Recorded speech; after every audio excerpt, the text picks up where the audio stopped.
Sejam todos bem-vindos ao nono episódio do ForPhysioCast. ForPhysioCast que está dentro da nossa plataforma do ForPhysio Play. Então, se você quer ter acesso a todos os episódios, então é só entrar lá na nossa plataforma do ForPhysio Play. E hoje, um episódio muito especial. Eu estou muito honrado de receber hoje Isabela Abreu e o Caio Bevilacqua.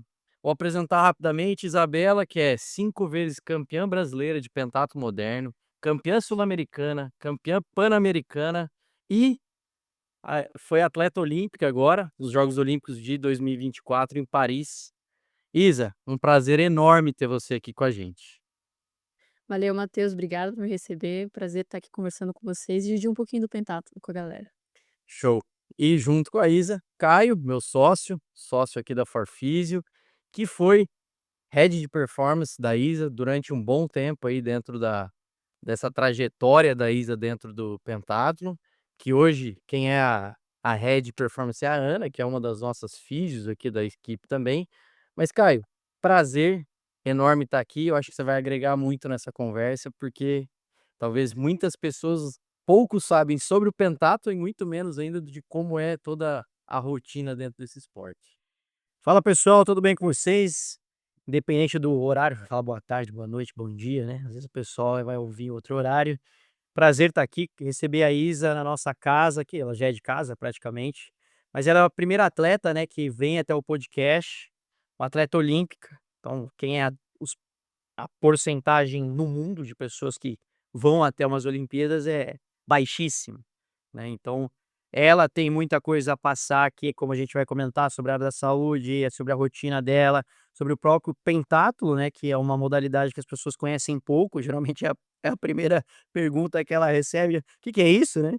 Eles falam, e para mim, né, que compartilhar um pouco do desafio, porque eu sempre falo isso em aula, é uma das tarefas que eu participei, que de longe foi uma das mais difíceis, né, junto com uma equipe extremamente competente, que eu tenho mais orgulho dentro do meu currículo. Show! Bom, como o Caio já antecipou, eu acho que é a pergunta que todo mundo faz. Eu queria que você falasse um pouco mais sobre o esporte, sobre o pentatlo moderno. A gente sabe, a gente que, né, tem o acompanhamento que você teve uma mudança, inclusive recente, do esporte. Queria que você desse um panorama geral sobre o esporte para as pessoas que talvez não tenham tanto conhecimento sobre ele. Bom, vamos lá, gente. O pentatlo, ele é uma modalidade olímpica, uma das mais antigas, na história olímpica mesmo, e ela passou a ser para as mulheres só em 2000, Sydney 2000, então ela é muito recente para as mulheres. Eu não sabia.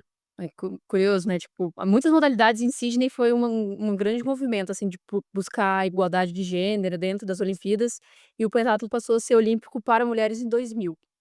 E a modalidade lá em Sydney e foi até, Tóquio, a gente tinha natação, piscina 200 metros, corrida 3 quilômetros, o tiro esportivo, a esgrima e o hipismo. Então essa é a modalidade do pentatlo que eu conheci quando eu comecei a praticar e como você disse, né, agora ela sofreu uma mudança, e a modalidade de hipismo ela saiu e entrou uma modalidade chamada corrida com obstáculo.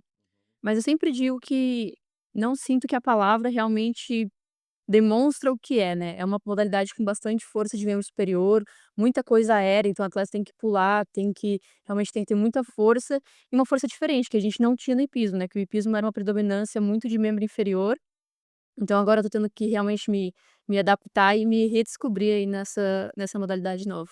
É até interessante você falar, porque é mais um desafio dentro de um esporte já extremamente desafiador, né? Você vai ter que se reinventar dentro do próprio esporte, né? Porque as exigências e as capacidades físicas são muito diferentes, né? Do hipismo para o hipismo, na minha visão, leiga, talvez um esporte muito mais técnico do que físico. Com certeza. Posso estar errado, mas acho que seria isso. E até entrando já um pouco nisso, eu queria que vocês 2 contassem pra gente como que surgiu essa conexão Isa Abreu e Forfísio, né. Quando começou isso? Se você quiser começar, Isa, quando começou isso e como isso foi desenrolando ao longo do tempo, pra Deixa gente eu começar contando. Eu falei com o Matheus aqui no início, né, eu acho que uma das grandes dificuldades que eu tive foi realmente uma construção de uma equipe multidisciplinar e eu atribuo toda essa construção, com certeza, a essa parceria que eu tive com o Caio e com a Forfise, porque foi talvez um dos grandes primeiros profissionais que eu coloquei dentro da minha comissão. Eu estava com uma lesão no pé, busquei vários médicos e daí, por acaso, acabei batendo na porta do Diego, que era o médico do Sim. Atlético. Diego Maziel. Uhum. Bati na porta deles, assim, consulta por agenda, não era nem agendamento, era hora de chegada, e ele me indicou, na verdade, passei o contato do Rafa. Uhum. E aí eu conversei com o Rafa falou: "Ah, olha, não vou conseguir te atender, mas vou te passar para o Caio, um dos nossos físios, tudo bem". E aí foi que eu comecei, realmente entrei na físio, e eu lembro que, assim, a prova eu tinha a competição daqui 2 meses, e a gente acabou não conseguindo correr, assim, não foi uma boa competição, mas realmente foi onde eu comecei a ver como realmente era a fisioterapia esportiva. Massa. E até, Caio, como que foi a chegada da Isa para você e o desafio de receber, que eu imagino que na época você não conhecia muito sobre o pentatlo moderno. Eh, e como foi esse desafio mesmo de receber uma atleta de um esporte pouco conhecido, talvez, para você, e tudo que você encarou dali para frente? Foi um grande desafio, né, pensando no início como a Isa falou,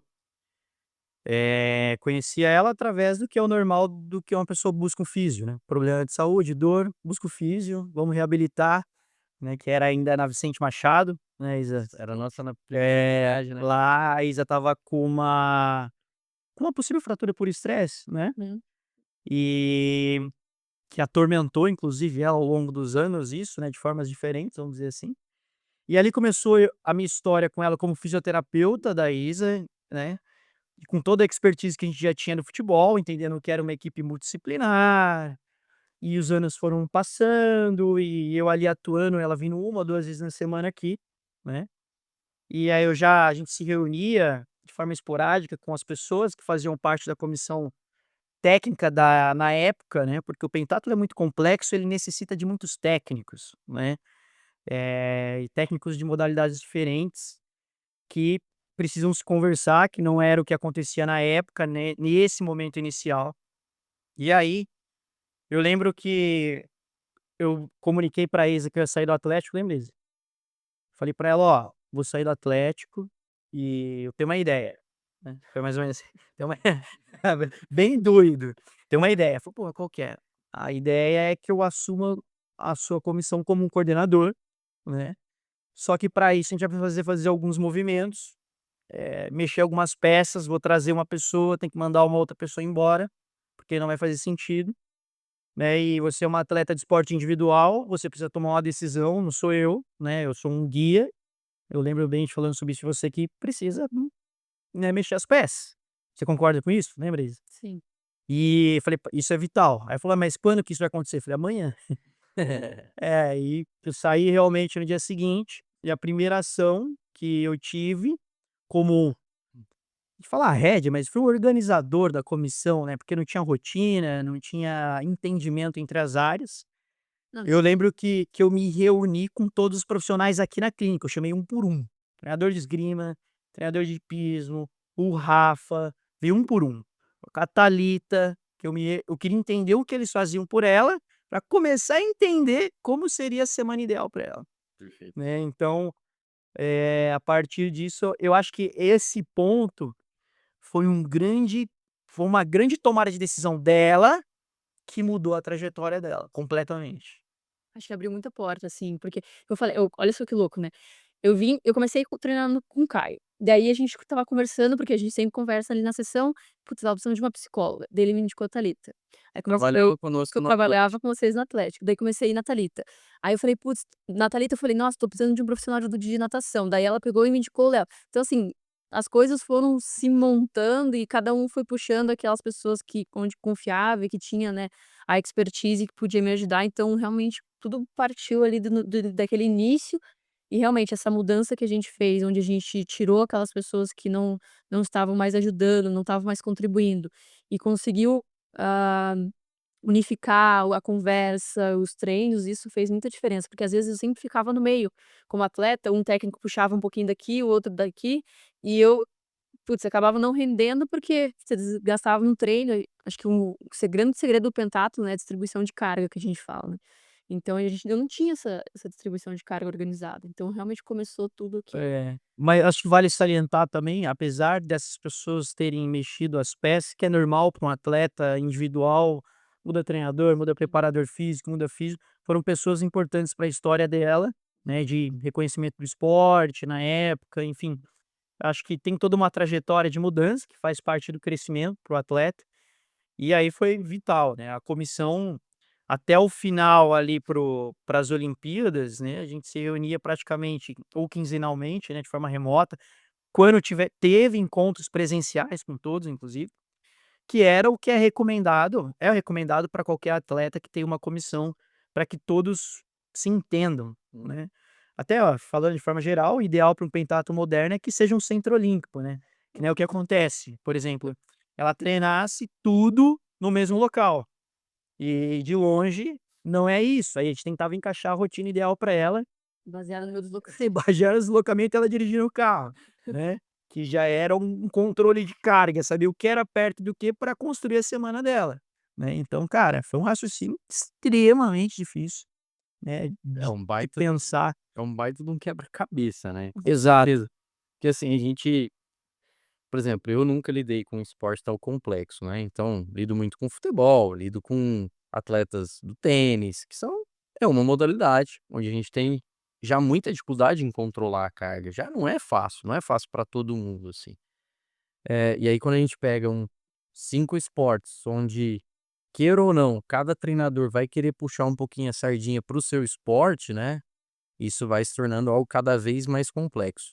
E até já entrando no que vocês estavam falando sobre estrutura, queria que você falasse um pouco, Isa, como que é a sua rotina diária? Como que são os seus treinos? Como são mais ou menos distribuídos esses treinos ao longo do dia, da semana, enfim? Quando que você faz o quê? É todo dia que você treina tudo? Explica um pouco, porque eu mesmo não sei. Vamos lá, essa é uma das perguntas que a galera mais faz realmente quando a gente vai falar sobre o pentatlo, porque é uma rotina muito desgastante e a gente tem que tentar fazer, o máximo de esportes ali, otimizar o tempo, otimizar, enfim, a semana. Então hoje a gente pensa muito na nossa periodização e quais são as provas-alvo. Então, pensando assim, se eu tenho uma competição agora, dia 5 de novembro, então agora a gente precisa das partes técnicas muito bem, então esgrima, e o tiro a gente dá uma intensificada, aumenta o número de sessões, e corrida e natação ela se torna tipo uma modalidade aeróbica de base, então eu praticamente faço todo dia. Então resumindo assim, mais ou menos uma semana minha, todo dia eu faço 2 treinos de manhã e 2 treinos à tarde, é o mínimo que eu preciso fazer. E aí a gente tem a musculação, né, dentro desses treinos a gente ainda acaba colocando a musculação. E aí, como eu falei, a esgrima a gente precisa dar um gás de vez em quando, e o problema que a gente tem é que a gente tem poucos atletas profissionais de esgrima hoje no Brasil e aqui em Curitiba. E a academia que eu treino praticamente são todos atletas de fim de semana, né, então ninguém é atleta profissional, e eles só treinam de noite. Então esse para mim é uma grande dificuldade que eu tenho que me adaptar ao horário da academia, então hoje eu treino esgrima das 6h30 às 8h30 noite, segunda, quarta e sexta. Então são horários bem ruins pra mim, eu dou uma sofrida, porque geralmente dia seguinte eu tenho que estar 7 horas na água. Então acaba que o meu sono acaba ficando prejudicado um pouquinho, que aí às vezes a gente acaba pesando, será que vale a pena tirar a esgrima ou não? Também tudo depende da periodização que a gente tá. Uhum. Mas é isso, 4 treinos por dia pelo menos. Caramba. É. É uma rotina bem pesada, eu imagino, assim. Tem a físio também, né, eu venho na físio. Então, eu ia até falar sobre isso, onde entra a físio aí? A físio, eu sei que você comentou sobre o treinamento de força e tudo mais.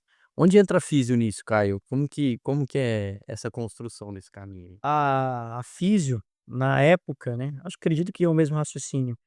A gente dividia em 2 sessões, né, porque a gente tinha todas as avaliações modificáveis que a gente faz baseado na incidência dos esportes separados e na incidência individual do histórico da Isa, né. Então a gente fazia todas as avaliações, dinamômetro de forças, mobilidades, teste de estabilidade, para construir o trabalho preventivo, que era prescrito uma vez por semana com a Ana aqui, e orientado os pré-treinos nas modalidades de forma individual, né? Então, com as articulações alvo, assim, né? Para natação, para corrida, então era tudo muito individualizado, que ela sabe tudo de cabeça, né? Ela é meio gênio, assim, né? Ela já manja, ela dá palpite na série, né, que isso é importante, né? Isso é legal falar também para quem vai ouvir, isso é muito do atleta individual, né? O atleta individual ele tem um cognitivo muito maior. Uhum. Geralmente, né. E a Isa é esse tipo de atleta, que ao longo do tempo hoje tenho certeza que se ela pegar um preparador físico, um físio, ela consegue ir pau a pau. Hum. Ela vai te questionar, ela vai discutir com você, porque ela já passou por várias coisas, né, vários raciocínios para uma tomada de decisão. E voltando lá na pergunta, a outra era para o recover, né, precisa recuperar, né, uma hora precisa recuperar. Deixa eu fazer uma não tá tendo recovery, tá? Então, Não tá tendo. só baixa o volume então já considera como recover já. Criativo. E aí tinha o dia do recover que era encaixado geralmente mais para o final da semana, né, que aí era bota, o dia da soltada, que ela adora, né, Venom. Inclusive ela hoje, ao longo do tempo, né, foi adquirindo todos os aparelhos, porque é atleta que viaja muito, ela viajava muito sozinha, então dependia dela mesma e ela tinha que ter todas as armas com ela para não depender de ninguém.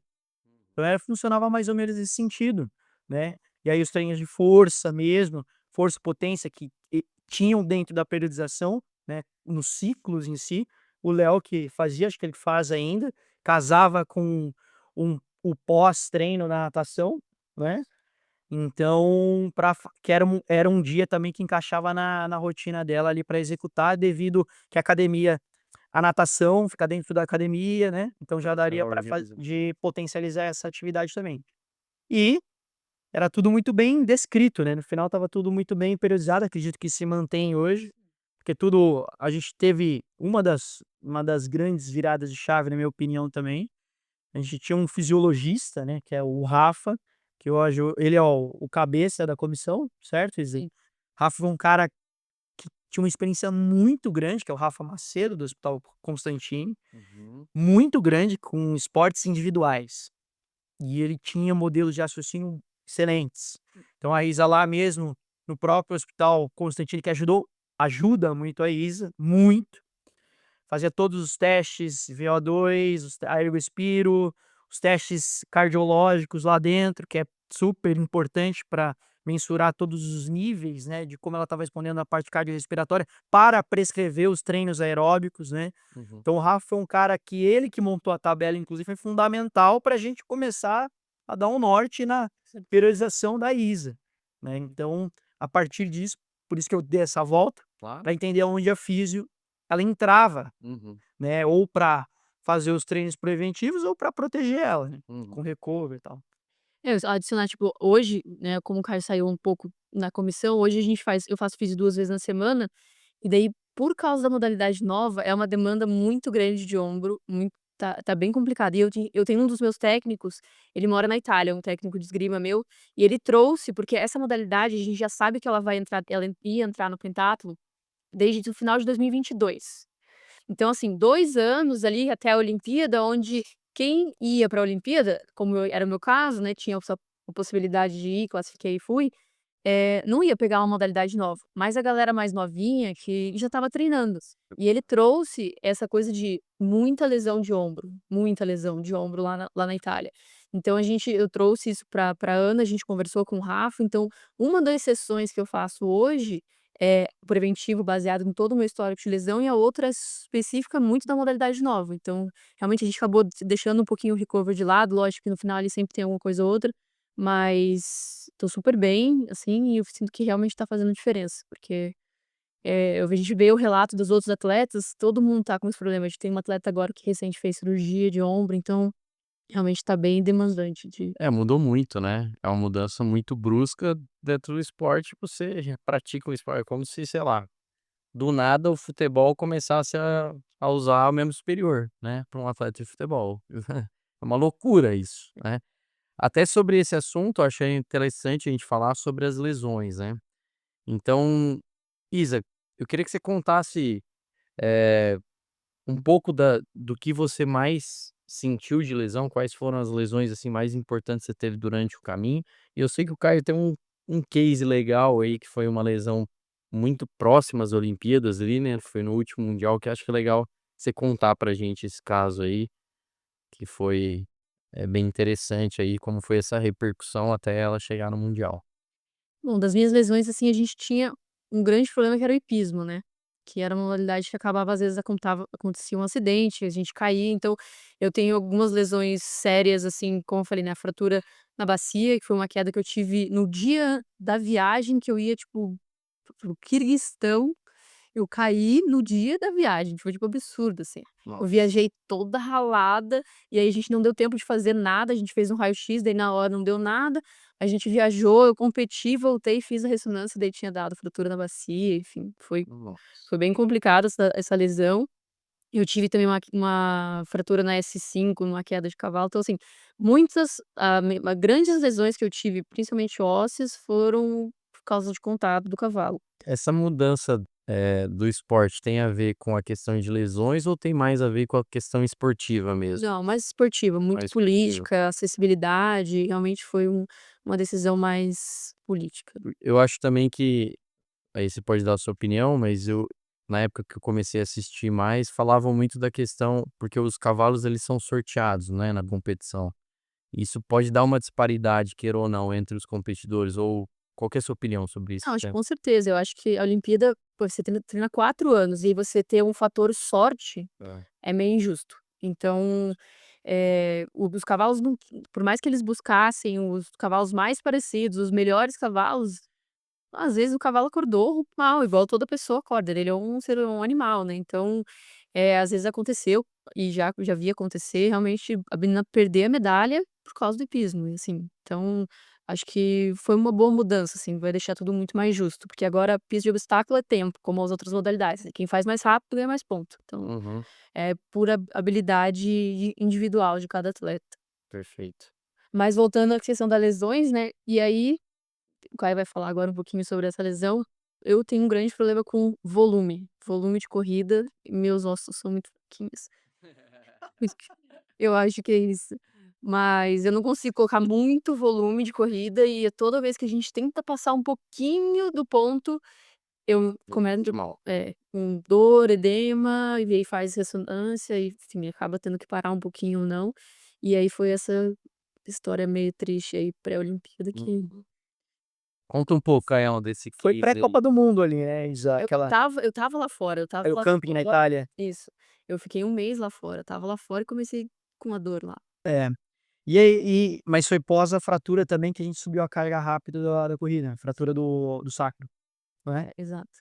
Enfim, acho que um cenário interessante para o profissional de saúde também que vai ouvir isso, é eu não gostava quando ela fazia o camping fora, mas eu sabia que era importante para ela ter a experiência com a nós não gostávamos, né, a comissão, porque a gente perdia o tato com ela, mudava o conteúdo, muda as adaptações, muda a repercussão no corpo dela, e ela ia muitas vezes, treinar esgrima com as italianas, ia para o camping lá no interior da Itália e seguia o cronograma deles, né, então tinha o trabalho da academia, e era a intenção era justamente a gente aprender com eles e trazer algumas coisas para o treino dela, né, em todas as modalidades que a Itália também é referência e por aí vai, né.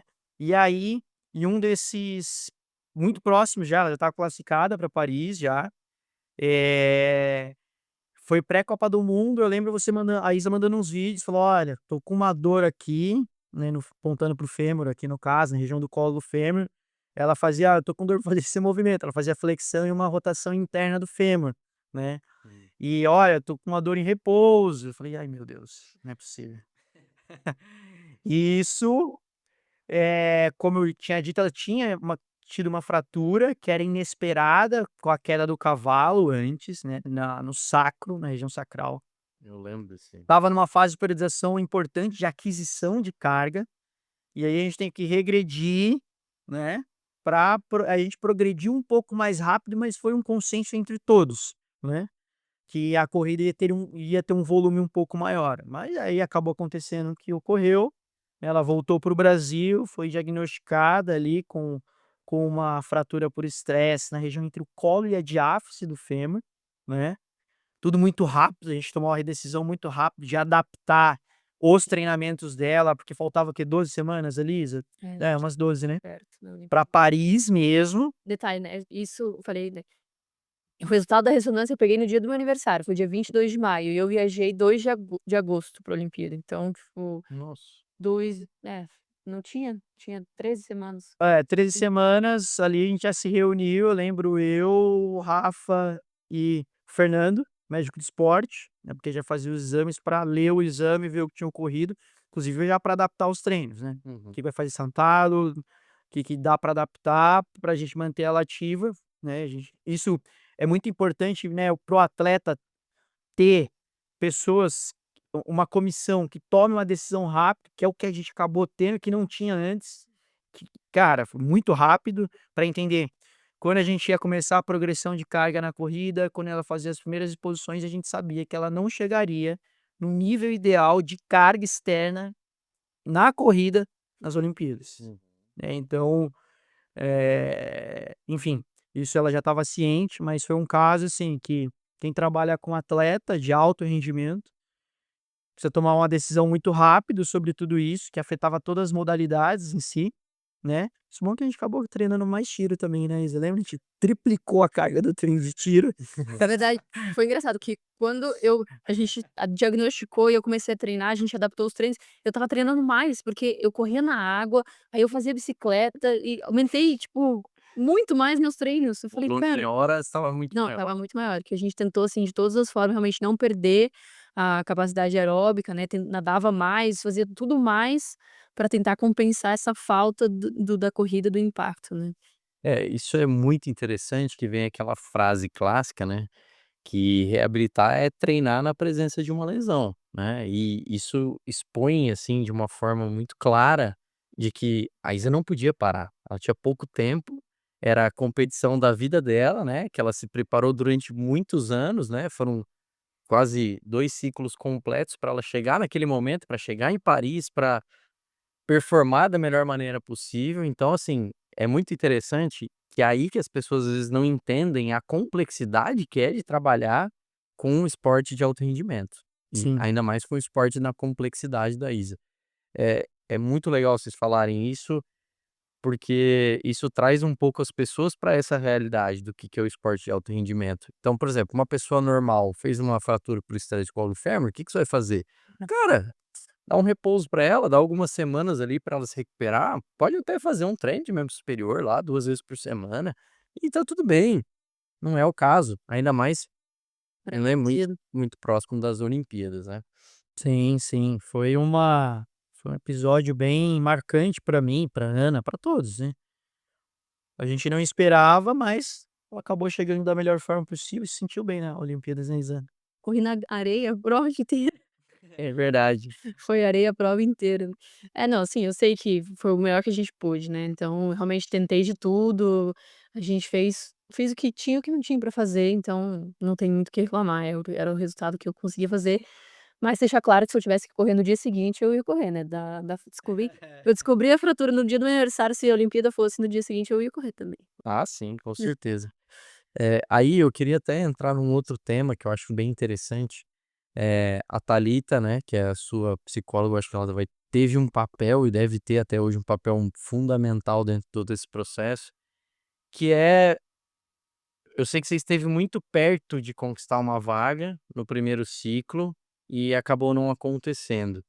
Como foi isso para você e qual foi essa importância depois, Caio, você falar de ter profissionais também que dão todo esse suporte para que ela olhasse para aquilo, fosse resiliente e conseguisse num próximo ciclo, que infelizmente são 4 anos, né, é um período muito longo, né, a gente olha, putz, e por isso que o Caio falou desde a introdução, cara, uma pessoa que é um atleta olímpico, cara, é muito raro se encontrar uma pessoa assim, porque é a cada 4 anos, velho. O que que acontece em 4 anos? Cara, em 4 anos eu praticamente tô careca, eh, eu já mudei muito a minha vida de em 4 anos pra cá, então imagina em 4 anos para um atleta, né. Então eu queria que vocês falassem um pouco desse aspecto, como foi esse processo, né, de não classificar, estar muito próximo de não classificar, mas aí começar a se preparar para o próximo ciclo.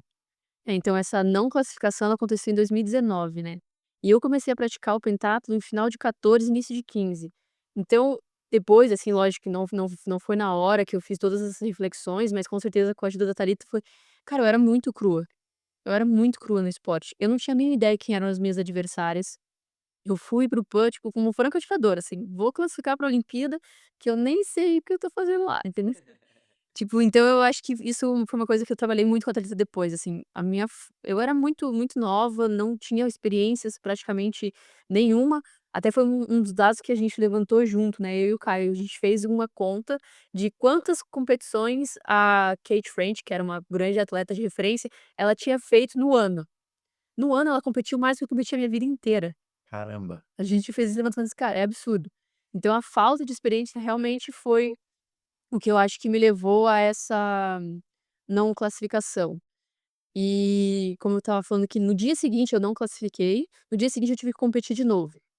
E eu não queria competir, estava super chateada, e aí eu tinha uma menina que era ex-atleta, a Priscila, né, ela ia ser minha dupla na competição do dia seguinte, ela falou: "Não, vamos Isa, vamos competir, vamos, levanta a bola", que ela também não tinha conquistado a vaga, então assim, estava nós 2 Hum, super tristes, e no dia seguinte a gente foi lá e ganhou uma medalha, então eu acho que, tipo, foi uma coisa muito rápida, eu virei a chave muito rápido, porque aquela medalha me trouxe muitas coisas boas, a gente viajou, a gente foi fazer entrevista, que foi uma medalha inédita, então assim, trouxe uma caramba, uma felicidade no momento que eu estava muito, muito triste. que legal. Então, realmente foi muito rápido essa virada de chave.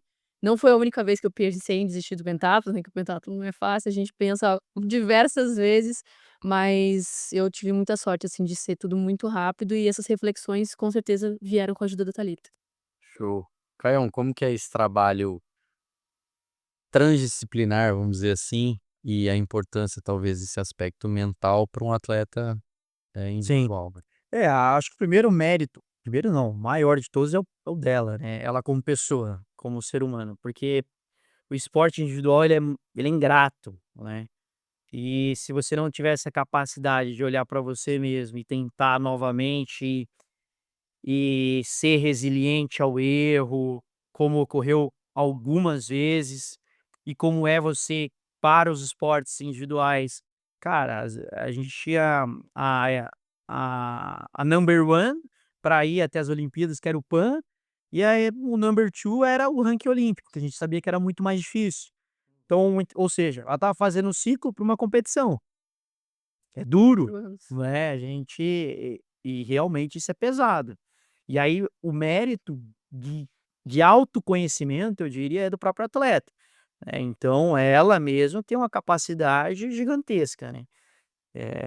Eu não sei se eu conseguiria passar por tudo isso.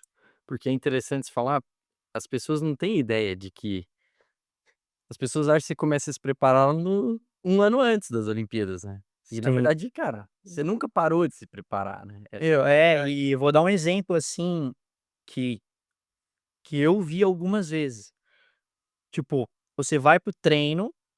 Ela ali no exército, ali, como a gente possa falar, no lugar do exército ali, no exército aqui de Curitiba, sozinha, sozinha, com Garmin, frio pra caramba, tem que executar o treino, sozinha.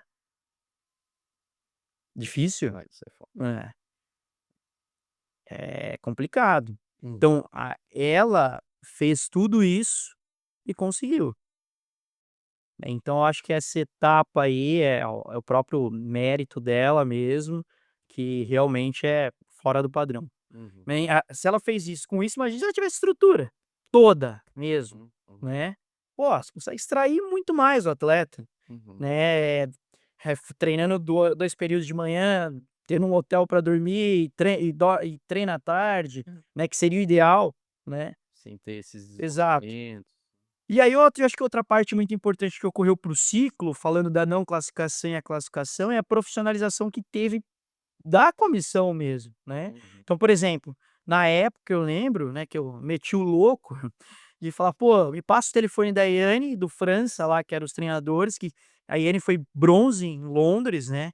Então, bom, ela é o nosso case de sucesso, eu liguei para ela, liguei para o treinador e falei: "Ó", eu já tinha as perguntas, né, para perguntar o que que eles achavam que era o ideal para fazer o ciclo, né, para conseguir a classificação. E eu lembro uma coisa, o França, ele falando que ficou muito na minha cabeça, falou: "Cara, não existe ela viajar para uma competição sem um treinador". Eu lembro bem ele falou isso.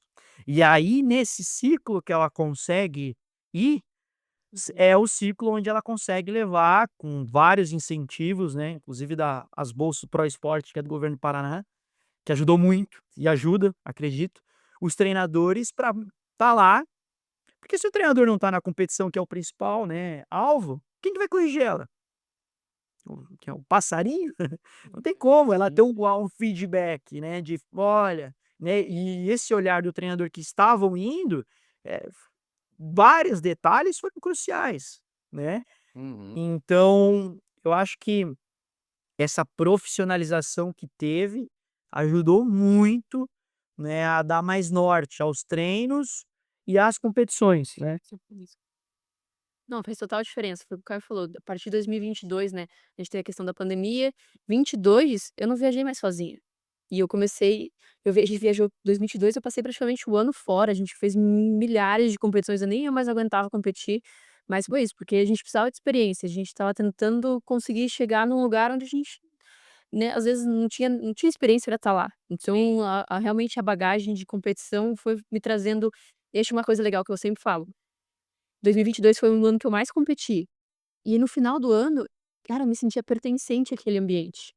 Que às vezes eu não me sentia, tipo, você chegava lá, você não pô, ficava acanhada. Sim. Não, e aí você só via aquelas meninas na televisão, você fala: "Caraca, elas são muito boas", e sabe, tipo, não, aí com o tempo eu fui falando: "Não, eu sou aí elas me cumprimentavam, me conheciam, não é isso, tipo, pô, eu tô pertencente a esse ambiente, a esse alto rendimento". É isso mesmo.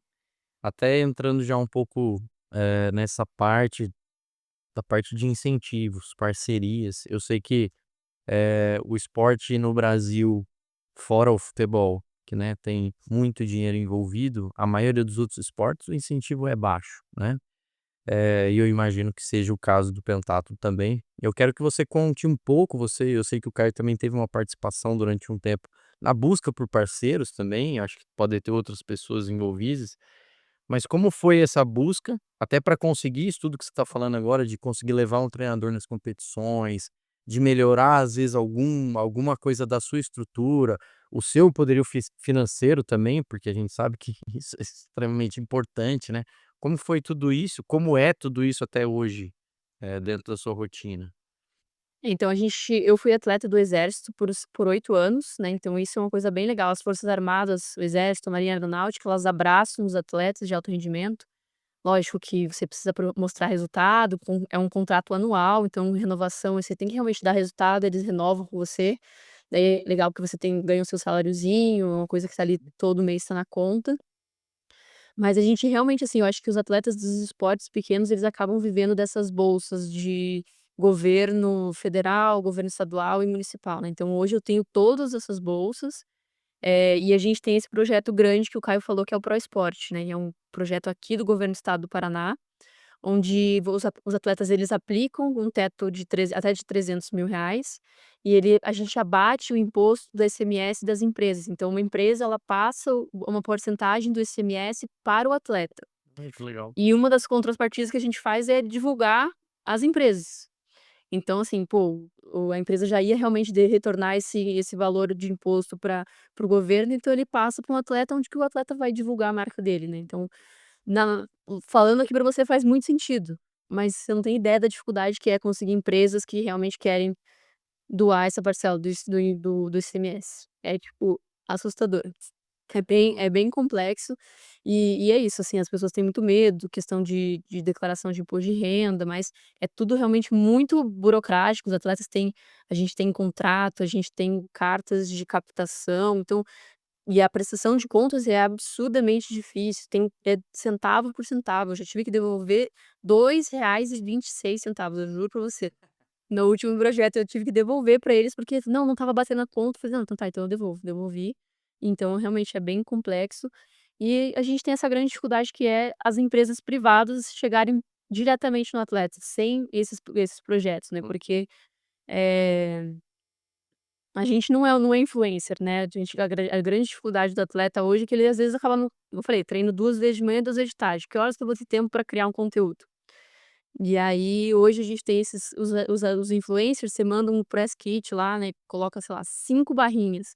Meu, o cara vai na lua com aquela barrinha pra divulgar, né, então, eles têm uma facilidade muito grande de divulgar produtos que o atleta acaba não tendo. Então, realmente, é só grandes atletas hoje que eu acho que conseguem, abraçar marcas que não exijam essa cobrança de divulgação de conteúdo. E às vezes é até meio assustador se você entra em algumas empresas e diz assim: "Seja nosso patrocinado". Daí a primeira pergunta é: "Qual é o seu nome?". E a segunda é: "Número de seguidores do Instagram". Nossa. Tipo, não quer nem saber o esporte que você faz, ele só quer saber quantos seguidores você tem. Então isso é realmente bem complexo, assim, e é legal para as pessoas entenderem que a questão da permuta, né, que às vezes é só a troca de materiais, não vai pagar minha passagem aérea, né, tipo, não vai pagar meus profissionais. Hoje eu tenho 5 técnicos, eu tenho que pagar todos eles. Uhum. Então é tudo muito, muito complexo que hoje realmente só se funciona por causa do Pro Esporte. Que legal. Que bom que ainda existe esse, né, mas eu acho que é algo que a sociedade tem que refletir um pouco mais, né. A gente vê, por exemplo, eu vejo muita gente criticando nas Olimpíadas: "Ah, o Brasil não ganha as medalhas, não sei o quê". Assim, cara, mas qual que é o incentivo que se tem para o esporte, pra gente competir, por exemplo, com os Estados Unidos, com a China, né, que são as grandes com a Rússia, que, eh, tá com sanções, mas é uma grande potência. Pô, quanto que eles investem nesses atletas, né? O investimento é muito alto, o investimento é lá embaixo, né, base, desde a estrutura que eles têm para treinar. Então, por exemplo, a gente comentou aqui, o Caio comentou várias vezes, assim, que a Isa ela tem que ficar se deslocando em vários lugares na cidade para achar um ambiente para ela conseguir treinar uma modalidade. Poxa, você acha que nos Estados Unidos ou, né, na Itália, enfim, onde são os grandes potentes aí do esporte, eles têm que fazer isso? Provavelmente não. Eles têm um lugar, um centro de treinamento, onde tem lá a piscina, tem, né, a parte da esgrima, tem a corrida, enfim, tem tudo no mesmo ambiente, que é para otimizar o tempo da atleta e fazer com que potencialize esse resultado. Ah, eu acho que até também os atletas lá fora, eles não têm que se preocupar com essa coisa de dinheiro. Sim. Cara, eles têm um incentivo muito grande que vem da federação, da confederação, né, do esporte diretamente. Esse programa militar, ele eu acho ele é meio que universal, assim. Só que, por exemplo, no Brasil, como eu falei, né, a gente só pode ficar 8 anos. Tem muitos países, tipo Argentina, Itália, Hungria, que uma vez que o atleta ele entra, Nunca mais. não sai mais. Ele, tipo, se aposenta, ele vai fazer um trabalho administrativo, mas é uma garantia que você Vira um tem. militar mesmo. Exato, você vira militar e é uma garantia que você tem de um futuro, né. Sim. Porque hoje, acabou 8 anos, e aí, vou fazer o quê? Eu, como falei, né, a gente estava falando aqui, eu já tenho 2 ciclos. 2 ciclos são 8 anos, e agora eu tô tentando correr mais um, são mais 4. Sem dinheiro, Uhum. é bem complicado, assim. Então, essa questão da estrutura e da preocupação. O atleta aqui, ele precisa ser atleta e administrador e coordenador e Isso. é.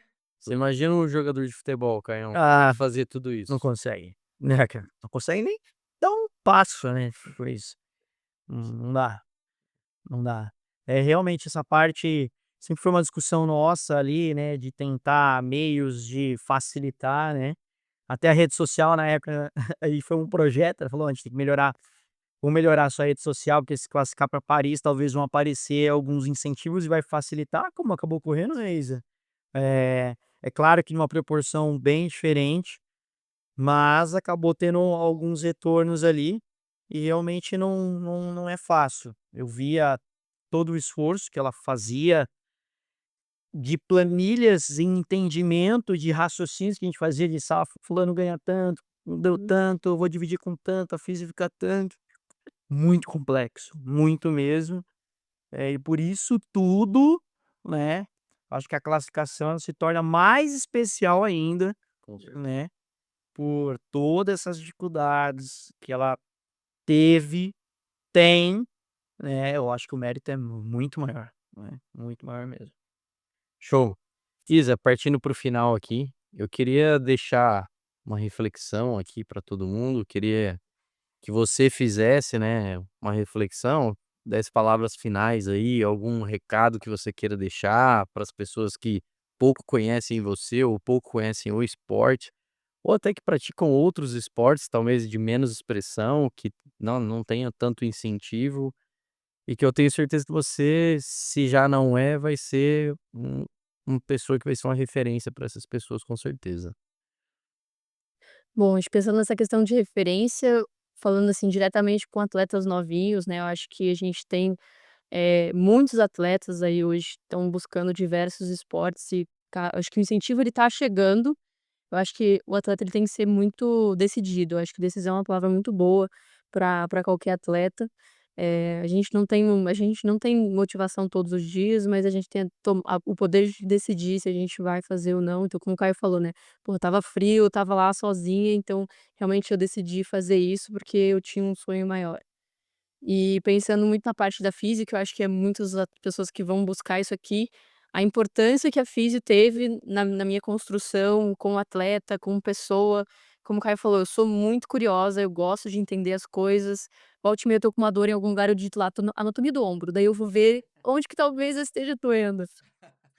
Legal. Mas é muito isso, é muito importante e conscientizar o atleta das dores, das percepções, porque a gente sabe a diferença de uma dor. Hum. Uma dor muscular, de uma dor e como a gente falou aqui, né, aquela dor que eu estava sentindo lá, cara, era de noite, era uma dor estranha. Então toda essa minha percepção que o Caio me ajudou a colocar em mim, realmente trouxe a capacidade da Isa como atleta hoje. Então realmente o trabalho do físio é muito, muito importante. Show. Caio, de forma bem sucinta, principais aprendizados que você teve em ter trabalhado com a Isa, né, dentro desse processo, hein? Eu diria que, falando dela como atleta, né, ela tem aquele perfil de paciente, encontra mais não é tão comum, que ela desafia o profissional, né, então ela não deixa você confortável, eu acho que isso eu gosto, né, desse tipo de troca, porque você acaba querendo entregar mais, se desenvolver, que é o que ela empurra em todos os profissionais, acredito que ela continue do mesmo jeito. Isso é bom, e eu acho que o esporte dela, ela trouxe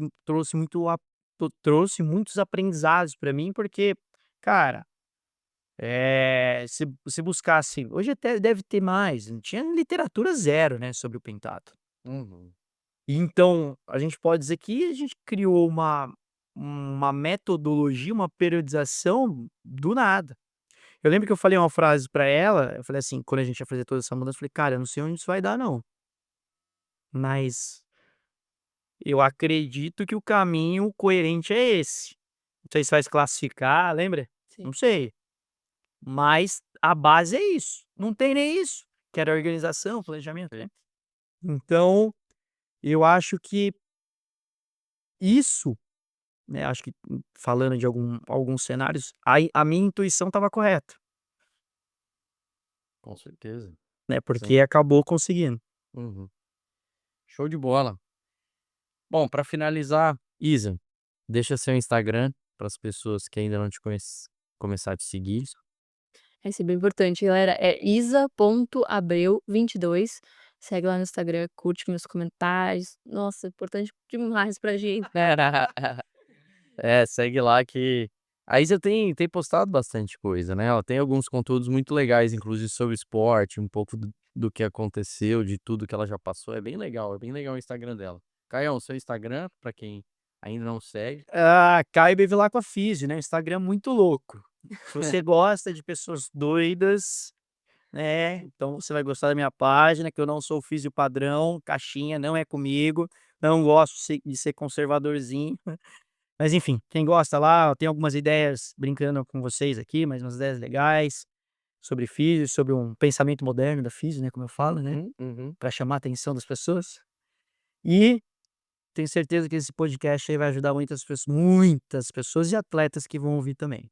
Bom, o meu Instagram, Matheus Finati, Matheus com H e Finati com 2 T's e I. Segue também a página do Forfis Education, né, página essa aqui, que é o hub da Forfis Play, onde você vai encontrar o podcast, inteligência artificial, nossos cursos, enfim, tudo mais, entra lá. E é o seguinte, 2028, Uhum.